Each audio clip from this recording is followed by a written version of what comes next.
my candidate has good intentions. Then we ask, what does that mean? What does that even mean? You know, because politics is a game of numbers, right?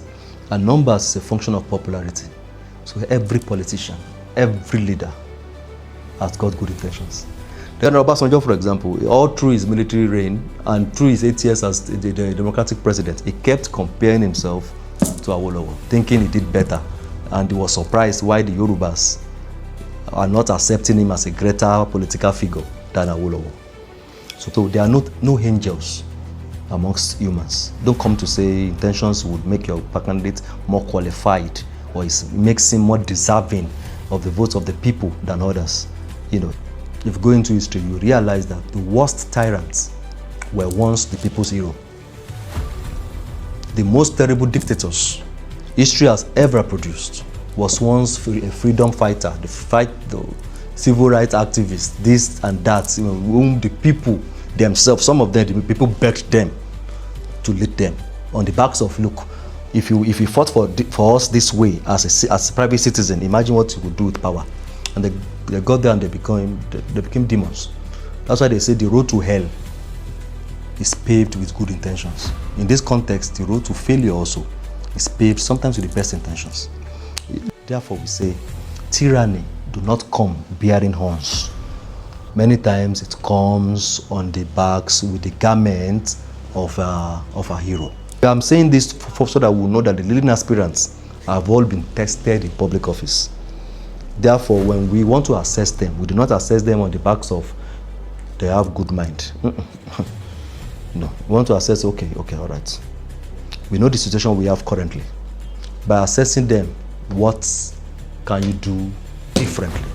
And it was the question I posed when one of the obedience, I think it was Dixon, when he said, fuel is now 1,500 naira per liter. Tinubu. I said, come on.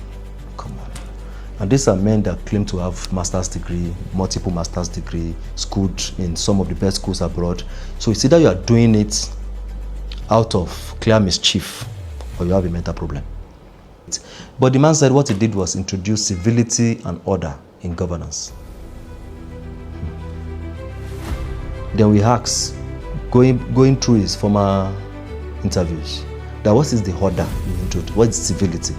And we saw many of the interviews where he tried to prove it, saying, okay, you cannot buy fuel in government vehicles except he is physically present there.